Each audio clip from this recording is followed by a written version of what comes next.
5 seconds. Sir, politics has always been defined as a system under which you determine who gets what, how much, and how. Politics is concerned with the distribution of assets, resources, and goods and services of the society. But politics in our country has been reduced to a game of competitive acquisition, and we politicians perhaps are very acquisitive animals. We are always confronting each other in order to get wealth, very hopefully for our states, for our regions, for our communities, a bigger share of the cake. Some sort of a struggle is essential.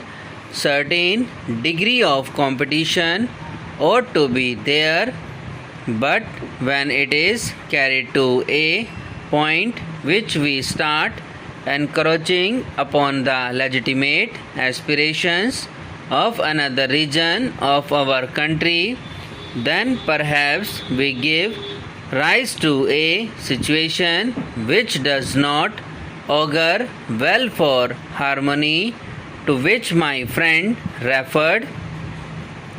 Sir, we have two ways of looking at the problems that are with us today. One is, of course, to go into the contemporary reality. The other is to take a conceptual view, and that what I imagine the Commission has tried to do, what is ought to be, what is the pattern that we should proceed towards. Of course, the real test will always be how we can change from the contemporary reality to that ideal which we are harping on. But the tendency that we find today, whether it is the central government or the state governments, the overall tendency over the last 50 years has been that every political party in our country and every political leader has been speaking in terms of decentralization or power, keeping in view that surrender is the ultimate test. But the actual fact, we must admit that the trend has been towards centralization. More and more power and more functions have gone upwards, even from the level of the local bodies or municipalities. The function that we at one time carried out by panchayats, they have all become concentrated into the hand what you call bureaucracy or the district administration or the state governments. In fact, if I say so, to a large extent many of those functions have also in effect been concentrated in the hands of the central government. There are ways of doing it. Some are blessed with favors and some are looked at with disfavor, and that creates to my mind a situation which I think in the larger national interest we should avoid.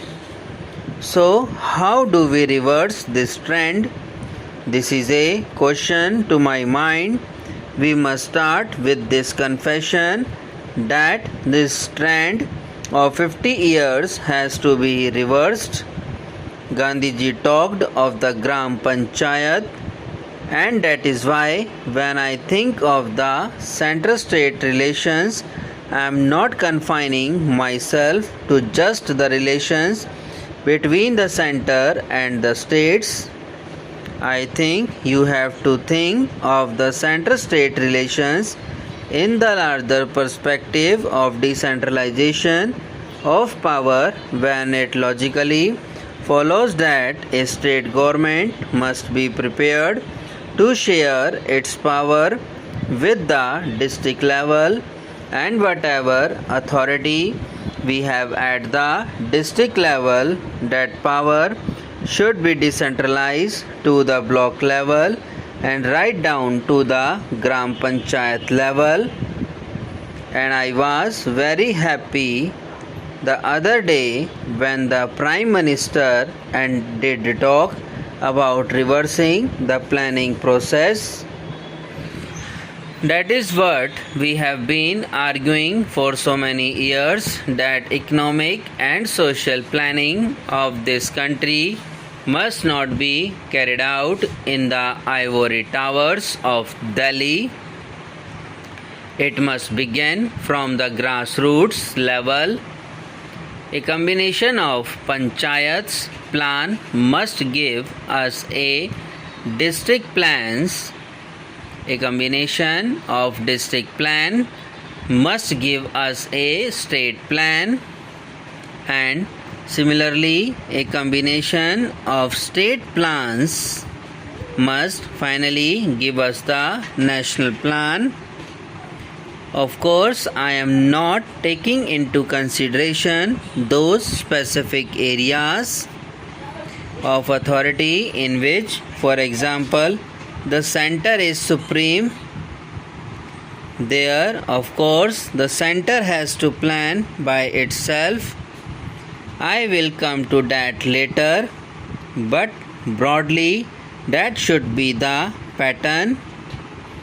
Having said this, I would like to say that from a purely functional point of view, and by virtue of geography and history, by virtue of the very size of our country, and by virtue of the plurality which is a gift of history, efficiency in administration and accountability are just not possible without a degree of decentralization.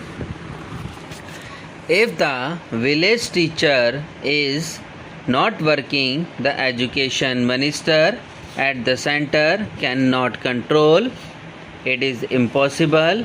If a medical officer in the primary health center is not paying due attention to his job, it is only at that level that his performance can be controlled and he can be made accountable there itself. Therefore, there has to be monitoring at that level, and for that monitoring to be effective, there has to be authority vested at that level. Sir, politics has always been defined as a system under which you determine who gets what, how much, and how.